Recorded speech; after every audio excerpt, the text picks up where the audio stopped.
अस्सलाम वालेकुम, आप देखें इनसाइड पाकिस्तान में हो मोहम्मद ज़फ़ीर। ये हकीकत है आईएमएफ के साथ मिलकर बजट बनाना पड़ा। प्राइम मिनिस्टर शहबाज शरीफ ने बड़ा एतराफ़ किया है और ये बात ख़ुद वफाकी वज़ीर ख़जाना पहले भी कह चुके हैं कि जो बजट हम बना रहे थे वो आईएमएफ की शराइत के मुताबिक ही, चूँकि उनको मीट करना था। और आज प्राइम मिनिस्टर ने बरमला इसका इजहार भी किया। दूसरी तरफ वफाकी वज़ीर ख़जाना कह रहे हैं कि कोशिश करेंगे कि अगले आईएमएफ प्रोग्राम को पाकिस्तान का आखिरी आईएमएफ प्रोग्राम बना सकें। ये बातें पहले भी होती रहीं और अगेन माजी में भी हमने कर्ज़े लिए, आईएमएफ के प्रोग्राम से हम बाहर भी आए। भारत आईएमएफ में गया, वो कर्ज़े लिए, अपनी इकॉनमी बेहतर की, और बांग्लादेश ने कर्ज़े लिए। और पूरी दुनिया में ज़ाहिर है आईएमएफ होता ही इसीलिए कि आप अपनी इकॉनमी को, कोई भी मुल्क अपनी इकॉनमी को बेहतर बनाने के लिए ज़रा जब क्रंच मामलात होते हैं तो उसमें इनपुट लेता है। लेकिन आपकी पॉलिसीज़ इतनी अच्छी होती हैं, आप अपनी प्रोटेक्शन साइड को, अपनी उस कर्ज़े को अपने लिए सूदमंद बनाते हैं ताकि अगली दफ़ा आपको वो कर्ज़ा लेना ना पड़े और वो कर्ज़ा वापस करके आप अपनी जो इकॉनमी है उसको ठीक कर सके। हमारे यहाँ ये मसला शुरू से ही रहा है और आज तक हम माशी तौर पे बेहतरी की तरफ नहीं जा सके। वफाकी वज़ीर ख़जाना जिस अज़्म की बात कर रहे हैं, अल्लाह ताला करे कि ये ऐसा मामला हो और हमें अगली दफ़ा आईएमएफ के पास ना जाना पड़े। लेकिन उसके लिए कुछ शराइत हैं, कुछ बुनियादी चीज़ें हैं जो हमने ठीक करनी है। इसके ऊपर न तो हुकूमत और ना ही अपोजिशन मुत्तफ़िका तौर पे आगे बढ़ने के लिए तैयार हैं। तो जब तक ये सारी चीज़ें नहीं होंगी तो मामलात बेहतर भी नहीं होंगे। दूसरी तरफ मामला है ऑपरेशन अज़्म इस्तेहकाम का। इसके ऊपर अपोजिशन जमातें एहतजाज कर रही हैं। काबीना ने तो इसकी मंजूरी दे दी और दूसरी तरफ पाकिस्तान पीपल्स पार्टी ने भी इसकी हिमायत का ऐलान कर दिया है, फ़ैसला कर लिया है। अपोजिशन जमातें इसके लिए तैयार नहीं हैं। वो कह रही हैं कि हम किसी भी तरह इस ऑपरेशन की हिमायत नहीं करेंगे। पाकिस्तान तहरीक इंसाफ ने ऑल पार्टी कॉन्फ्रेंस केपी की हद तक बुलाई है और साथ ही साथ वो उन्होंने एक जिरगा भी बुलाया है कि इस फैसला करेंगे कि क्या इस ऑपरेशन की हिमायत करनी है या नहीं।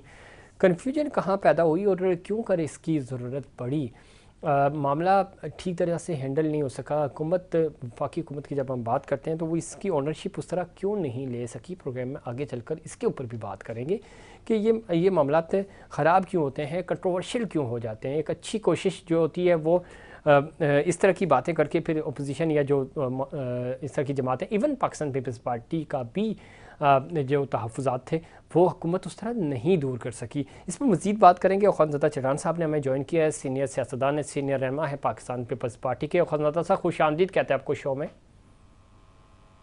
शुक्रिया, मेहरबानी। ख़वानज़ादा साहब किस तरह देखते हैं, एक तो मैं चाहता हूँ कि ऑपरेशन अज़्म इस्तेहकाम की तरफ तो मैं आऊँगा, लेकिन उससे पहले आज चूँकि वज़ीर आज़म शहबाज शरीफ साहब ने कहा है कि ये हकीकत है कि ये बजट आईएमएफ के साथ मिलकर बनाना पड़ा।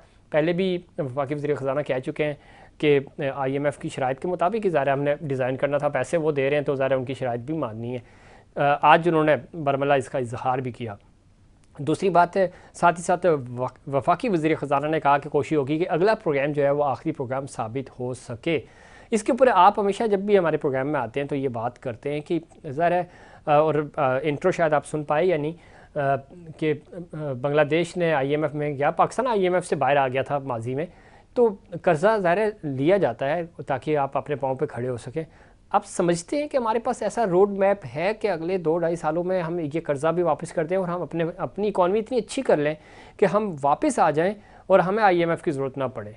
जनाब बिस्मिल्लाहिर्रहमानिर्रहीम। देखिए जी, हाँ, हमारे पास तो जो कुछ है वो तो दुनिया में बहुत कम ममालिक ऐसे हैं जो इनके पास है जी। अगर हम अपने, अल्लाह ताला ने हमें जो कुछ दिया है हम इनसे फायदा उठाए तो दुनिया हमारे मुहताज होंगे, हम किसी का मुहताज नहीं रहेंगे। हमारे पास एग्रीकल्चर है, हमारे पास नौजवान है, तालीम याफ्ता नौजवान है। अगर इसको हम स्किल ट्रेनिंग दिया जाए, उसको आईटी का ट्रेनिंग दिया जाए, हमारे पास मिनरल है, हमारे पास माइंस है, हमारे पास समंदर है, हमारे पास डेजर्ट है, हमारे पास जंगलात है, हिस्ट्री है, हमारे पास बहुत कुछ है। अगर हम उसको बुराईकार लाए और हम अपनी पॉलिसियों को दुरुस्त करें तो हम किसी के मुहताज नहीं रहेंगे। दूसरा ये कि हमको अल्लाह ताला ने एक ऐसी जुराफियाई महल वक़ूफ़ पे बनाया है कि सेंट्रल एशिया और साउथ एशिया का संगम पे हम पड़े हैं। सारी दुनिया का ख्वाहिश है कि कब पाकिस्तान में अमन आएगा और हम पाकिस्तान में जाएंगे। इसमें ख्वाजा साहब, आप चूँकि अक्सर जिक्र भी करते हैं इस पूरा बेल्ट सेंट्रल एशिया की, जब आप बात करते हैं और ज़ाहिर है ये आप पेशावर से शुरू करें तो कहाँ सेंट्रल एशिया, फिर आगे आप टर्की तक चले जाएं, इतना खूबसूरत बेल्ट है पूरा। ये अफ़गान हमारा कल्चर है, माजी में ये सारी पूरी एक ट्रेड हुआ करती थी। आज भी आप जानते हैं कि सेंट्रल एशिया में हमारे ही पाकिस्तानी लोग जाके लाखों रुपए खर्च करते हैं टूरिज़म के नाम पे। वो सब कुछ हमें सवात में, हमारे नॉर्दर्न एरियाज़ में, जीबी में, कश्मीर में हमें मिल सकता है। क्यों हमारी हुकूमत इस चीज़ के ऊपर फोकस नहीं कर पाती, इस चीज़ को मेक श्योर नहीं कर पाती ताकि वो टूरिस्ट, अपना ही टूरिस्ट और न सिर्फ अपना बल्कि दूसरे ममालिक से भी लोग आएँ।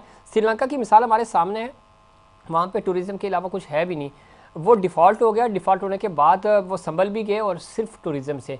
हम इतनी बड़ी स्टेट होने के बावजूद, और जो शुरू में आप फरमा रहे थे कि हमारे पास अल्लाह ताला का दिया हुआ हर चीज़ है, कुदरत ने हमें हमेशा हमारे ऊपर मेहरबान रही, हम क्यों इन कुदरती चीज़ों का भी, जहाँ पे ज़ीरो इन्वेस्टमेंट है, उसका भी फ़ायदा नहीं उठा पा रहे? देखिए जी, तरजीहात की बात है। हमारा तरजीह जो है वो हमेशा से दिपा रहा है, क्योंकि हमने जिस मुल्क से आज़ादी ली है, हिंदुस्तान, वो बहुत बड़ा मुल्क है और उन्होंने कभी दिल से पाकिस्तान को तस्लीम नहीं किया है। ठीक है, तो वो भी हमारे लिए एक मसला है कि हम ज्यादातर तवज्जो दिफा पे देते हैं।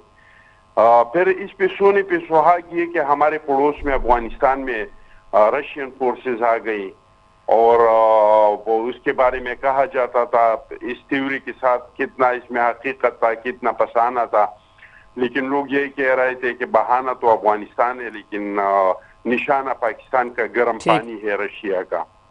रशिया जब चला गया तो फिर वहां पे नेटो फोर्सेस आ गई, अमेरिकन फोर्सेस आ गई।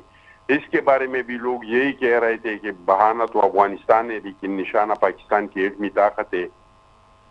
तो हमेशा से हमारा तरजीह जो है वो हमारा दिफा रहा है। सही। और दिफा में हम जहां तक पहुंचे इसका कोई तस्वुर ही नहीं कर सकता है। पाकिस्तान इस्लामी दुनिया में वाहिद एटमी ताकत है।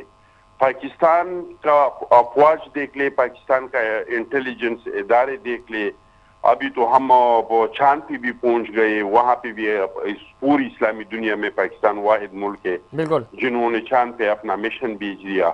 तो जिस चीज को हमने तरजीह दिया है इसमें हमने कमाल हासिल किया है। ऐसा नहीं है हम जहाज अपने बना रहे हैं, हम टैंक अपने बना रहे हैं, हम असलहा दूसरे मुल्कों को भेज रहे हैं, फिर रुख कर रहे हैं लोगों को। तो हमारा तरजीह यही चीजें रही है। हमेशा से पाकिस्तान का जो तरजीह रहा है वो दिफा रहा है।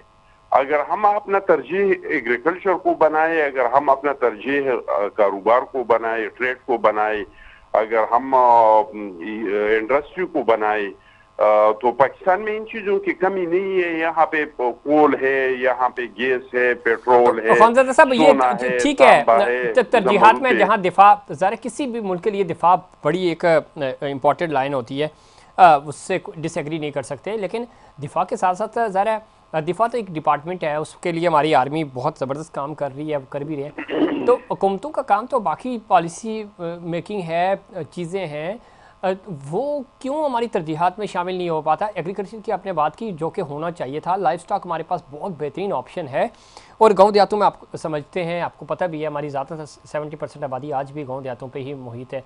तो ये सारी चीज़ें, इनका हम फ़ायदा क्यों नहीं उठा पाते? देखिए जी, कुछ तो हमारे गलत पॉलिसियाँ हैं। अब ब्यूरोक्रेसी है, एक जगह से दूसरे जगह फाइल जाना और वो एक मसला होता है। लेकिन ये है कि हमारा दिफा इतना जरूरी रहा है कि हमारे लिए इतने पैसे नहीं बचते हैं कि हम एजुकेशन पे तवज्जो दे दे, हम एग्रीकल्चर पे तवज्जो दे दे, हम दूसरी चीजों पे तवज्जो दे दे। क्योंकि हम ठीक कह रहे हैं, लेकिन क्या ये भी हकीकत नहीं है, चाहे पंजाब, सिंध, केपी, बलूचिस्तान की बात करें, एजुकेशन और हेल्थ का पूरा बजट भी इस्तेमाल नहीं हो पाता, तो इसमें किसकी कोताही है? देखिए जो कोताहियाँ तो है वो तो मैंने आपको बता दिया कि हमारे ब्यूरोक्रेसी के, हमारे पॉलिटिशियन के, हमारे लोगों के गलतियाँ। एक जो जो सब्जियां बेचते हैं वो भी करप्शन करते हैं। आपने वीडियो देखा होगा कि इसके साथ वजन लगाते और पता नहीं क्या वैसे ही कुछ है। करते हैं। वो चीजें तो अपनी जगह पे है, लेकिन हमारा तरजीह जो है वो, अगर हम इसको भी तरजीह बनाए कि हम अपने ब्यूरोक्रेसी को दुरुस्त करें, हम करप्शन का खात्मा करें। हमारे मुल्क में सरे से करप्शन के खात्मे के लिए कोई इदारा है ही नहीं। नैब जिसको नैब हम आपने बनाया तो था। देखिए जी, नैब जो है वो तो सियासी इंजीनियरिंग के लिए बनाया गया इदारा है और इसमें सिर्फ सियासतदानों का एहतसाब हो रहा है। हमारे लिए किस तरह का इदारा चाहिए जो वो जज, जर्नल, जर्नलिस्ट, ब्यूरोक्रेट्स सबका एहतसाब करे, और अगर वो किसी पे हाथ डाले तो किसी को ये शक नहीं हो कि ये कोई इंतकाम हो रहा है या इनके साथ कोई ज्यादती हो रही है। और अगर किसी ने कोई जुर्म नहीं किया है तो चाहे वो अपोजिशन में हो, गवर्नमेंट में हो, फौज में हो, अदलिया में हो, ब्यूरोक्रेसी में हो, इस पे कोई हाथ नहीं डाले। ठीक है। तो हमारे मुल्क में इस तरह का भी कोई इदारा नहीं है। तो तो अब टाइम आ चुका है मेरे ख्याल से हमारे पड़ोस से जो है, आप असलहों से मुल्क को मजबूत नहीं कर सकते। अगर आपका मईशत मजबूत नहीं है तो बिल्कुल ठीक। आपके पास चाहे जितना भी खजल असला साहब, ये हो, आपने आप बहुत अच्छी बात की कि अब दुनिया भर में असलियत तो हर मुल्क के पास है। अब बात होती है कि किसके पास माली तौर पे कौन कितना मजबूत है। और दिफा एक हद तक ठीक है, आपके पास बहुत जदीद हथियार भी होने चाहिए, टेक्नोलॉजी, सब कुछ चीज़ें अपनी जगह। माली तौर पे अगर आप मुस्तकिम नहीं है तो आप ये सारी चीज़ें नहीं कर सकते। मामला बना है अब ऑपरेशन अज़्म इस्तेकाम का, इस्तेकाम की तरफ हम जाना चाह रहे हैं। दहाइयों से हम इसके ऊपर कोशिश भी कर रहे हैं, कुर्बानियाँ भी दी हैं। आप समझते हैं कि ये अब ये एक तो ऑपरेशन ज़ाहिर शुरू कर दिया गया है और इसके ऊपर इसकी हिमायत हुकूमत तो कर रही है, आपके भी तहफ़्फ़ुज़ात थे लेकिन आप ऑन बोर्ड हैं। लेकिन इस पूरे बेल्ट को आप समझते भी हैं, जानते भी हैं, जहाँ ज़्यादा फोकस किया जा रहा है, समझते हैं कि ये ज़रूरी था इस वक्त? और अगर ज़रूरी था भी तो ये जो कन्फ्यूजन क्रिएट हुई है इसकी क्या वजह है? देखिए जी, अगर पाकिस्तान में किसी से आप पूछ लें कि पाकिस्तान में दहशतगर्दी है तो वो आपको बता देंगे कि दहशतगर्दी है। अगर आप किसी से भी पूछ लें कि दहशतगर्दी का खात्मा होना चाहिए तो आपको जवाब मिलेगा होना कि चाहिए। दहशतगर्दी का खात्मा होना चाहिए। अगर आप किसी से भी पूछ लें कि ये खात्मा कौन करेगा तो वो आपको बताएंगे कि ये रियासत का अवलीन फर्ज है कि वो अपने शहरियों को तहफ़्फ़ुज़ दे दे। लेकिन अभी जो कंफ्यूजन बना है इसकी वजह ये है कि इसका खदुखार लोगों के सामने नहीं रखा है। लोगों को बताया जाए, क्योंकि ये बहुत कॉम्प्लिकेटेड लड़ाई है। आपने देख लिया कि ये जंग इराक में अमेरिका हार गई, ये लीबिया में हार गए, अफगानिस्तान में तो जिस तरह की पिटाई हुई अमेरिका और नेटो के, वो आपने और हमने अपने आंखों से देख लिया। बिल्कुल ऐसे ही है। जहां पे हर जगह इनके पास जदीद टेक्नोलॉजी, पैसा, किसी चीज की कमी नहीं है। लेकिन इस जंग में हमें कामयाबियां हुई। हमने सवात पे पाकिस्तान का झंडा लगाया, हमने ट्राइबल एरिया पे रेट ऑफ द गवर्नमेंट कायम किया, हमने दोबारा बलूचिस्तान में तराना बजाना शुरू किया। वजह क्या था? वजह ये था कि यहाँ पे मुल्क के अवाम अपने फोर्सेस के साथ थे। इराक में अमेरिकन फोर्सेस के साथ अवाम नहीं थे, वहां के अवाम। इसी तरह लीबिया में इसके साथ अवाम नहीं थे, इस तरह अफगानिस्तान में इसके साथ अवाम नहीं थे। ठीक है। तो मैं समझता हूँ आप चाहे ऑपरेशन करना चाहे या मुज़ाकरात करना चाहे, जो भी करना चाहे, आप पार्लियामेंट को इत्तेमाद में ले ले, आप सिविल सोसाइटी को इत्तेमाद में ले ले, आप अदलिया को इत्तेमाद में ले ले, आप मीडिया को इत्तेमाद में ले ले। तो ऐसे हालात में ये सारे शेयर होल्डर जो अपने फोर्सेस के पीछे खड़े हो और शाना बशाना इसके साथ खड़े हो तो आपको कामयाबी हासिल होगी। तो हम उम्मीद करते हैं कि हुकूमत इस चीज को पार्लियामेंट के अंदर लाएंगे और सबको इत्तेमाद में लेंगे और सबके साथ मुशावरत होगा। अभी तो इसका खदुखाल का नहीं पता, किसी को नहीं पता कि आप किस तरह ऑपरेशन करना चाहते हैं, कितने टाइम के लिए ऑपरेशन करना चाहते हैं, कहाँ पे ऑपरेशन करना चाहते हैं। जी, मैं सिर्फ ये पूछना चाह रहा हूँ कि पहले जो ऑपरेशन हो गए थे, पहले तो हालात ये थे कि यहाँ पे दहशतगर्दों के मराकज थे, यहाँ पे लोगों को ट्रेनिंग दिया जाता था, यहाँ पे लोगों को भर्ती किया जाता था। अब तो वो वाले हालात नहीं है। अब तो अफगानिस्तान से वो लोग ऑपरेट करते हैं, अफगानिस्तान से वहां से टीमें तश्कील करते हैं, यहाँ पे इनके सहूलतकार है वो उनको सहूलतें देते हैं, वो हमला करके और वापस अफगानिस्तान भागते हैं। तो बताया जाए कि ये किस तरह का, अगर ये कहते हैं कि टारगेट आप इंटेलिजेंस बेस्ड ऑपरेशन हम करना चाहते हैं, तो वो तो हो रही है, वो तो बंद ही नहीं हुआ है, वो तो हमेशा से चलता हो आ रहा रही है। है। आप देख रहे हैं जी कि जी। पंजाब में भी हो रहे, पुख्तनख्वा में भी हो रहे, बलूचिस्तान में भी हो रहे। तो हुकूमत को चाहिए कि इसका पूरा वजाहत करे, पूरा नक्शा कम अज कम पार्लियामेंट के सामने, चारों सूबों के सूबाई असम्बलियों के सामने रखे, और तमाम सियासी ताकतें, चाहे जिसका नुमाइंदगी पार्लियामेंट के अंदर है या नहीं है, सबको इत्मीनान में ले ले। तो मेरे ख्याल में कोई भी नहीं चाहता है कि इस मुल्क में दहशतगर्दी हो, सब चाहते हैं कि इस मुल्क में अमन हो और दहशतगर्दी का खात्मा हो। बिल्कुल ठीक कह रहे हैं आप। लेकिन इसमें एक चीज़ और बड़ी इंपॉर्टेंट है, जो एपेक्स कमेटी हुई उसमें जो सीएम केपी हैं अली अमीन गंडापुर साहब, वो कह रहे हैं कि उसमें बातचीत हुई है कि अफ़गानिस्तान के साथ भी पूरा माहौल के लिए बातचीत की जाए। ज़रा पूरा बेल्ट है हमारा ये, चाहे बलूचिस्तान हो या केपी, और इतनी लंबी चौड़ी हमारी सरहद है। वो कह रहे हैं कि उसकी हम हिमायत करेंगे, चूँकि एपेक्स कमेटी के अंदर ये बात डिस्कस हुई है।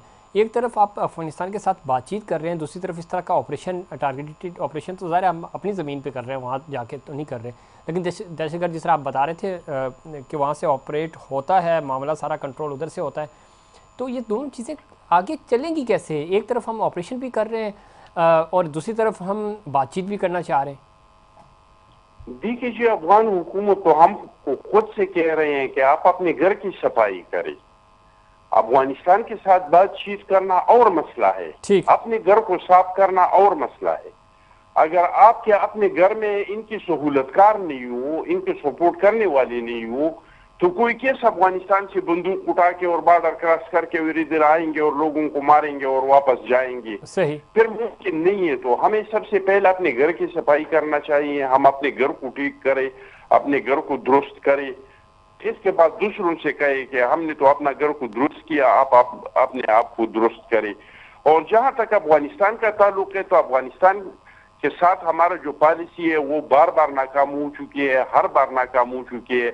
अब वक्त आ चुका है कि हम अफगानिस्तान पॉलिसी पे असर नौ गौर करें और अफगानिस्तान के लिए हम पॉलिसी बनाए, और कोई इस तरह का पॉलिसी बनाए जिस तरह के हमारा चाइना के साथ है कि चाहे वहां पे जिसका भी हुकूमत हो, चाहे वहां पे तालिबान का हुकूमत हो, खलक का हुकूमत हो, परचम का हुकूमत हो, करज़ई का इसमें हुकूमत तो सब इनके और हमारे ताल्लुकात में कोई फर्क नहीं। मुझे ब्रेक पे भी जाना है। आप ज़रा खुद जानते हैं, दोनों तरफ कबाइल आबाद हैं, रिश्तेदारियां हैं अफ़गानिस्तान में, चाहे हमारे बलूचिस्तान के लोग हों या केपी के लोग हों।